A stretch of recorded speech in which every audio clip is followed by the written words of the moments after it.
So, have you ever been scrolling through those amazing LA home listings, just dreaming, and then boom, the price tag snaps you right back to reality? Yeah, you're definitely not alone. Look, building a dream home here is a huge deal for sure, but it is absolutely not impossible. Today, we're going to pull back the curtain on the whole funding process. We're going to show you exactly how to turn that dream of yours into a real live address.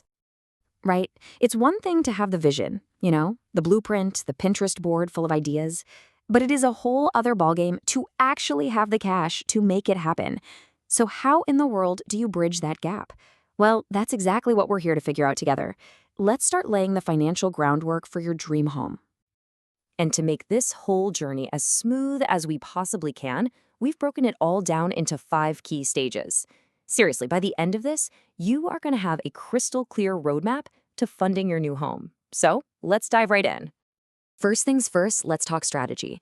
In a market that's as wild and fast as Los Angeles, having a solid financial plan isn't just a nice idea, it's your secret weapon.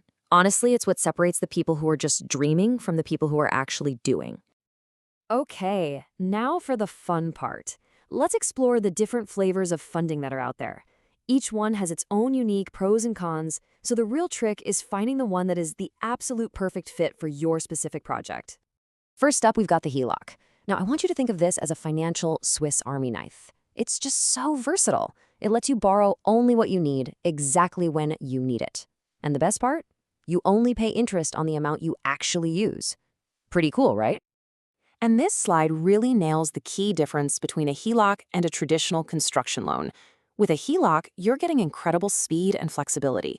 With a construction loan, you're getting a much more structured approach, which is great for a big build. But that structure, well, it can sometimes mean more red tape and a slower process. It's a trade-off. This table gives you an awesome side-by-side look at your main options. The right choice for you is really going to come down to your project scope and, of course, your personal financial situation. It's all about finding that perfect match. Okay, so now that you've checked out your options, it is time to get your ducks in a row. A little bit of smart prep work right now can make all the difference in the world when it comes to actually getting that big yes from a lender.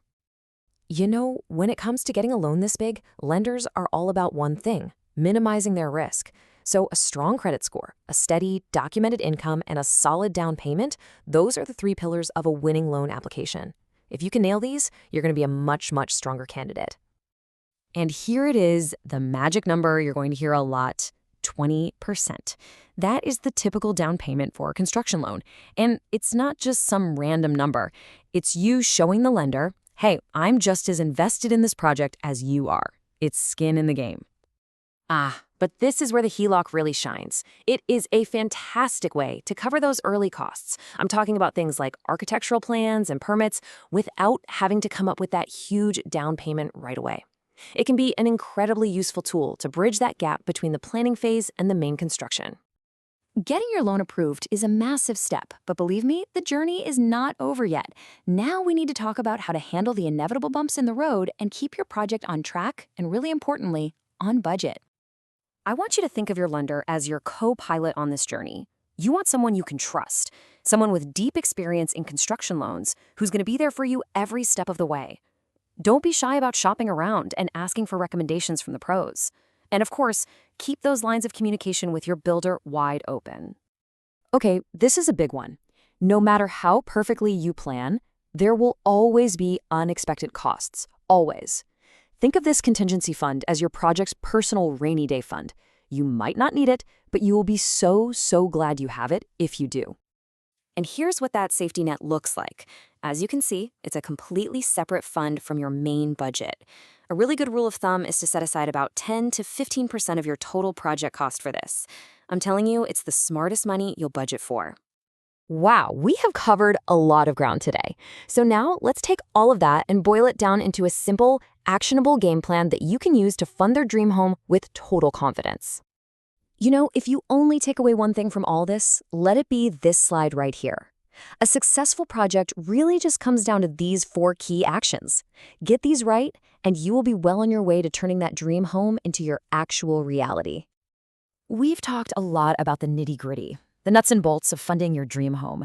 But at the end of the day, it's not really about the money, is it? It's about creating a space where you can live and love and make incredible memories. So, what are you waiting for? Go out there and start building your dream.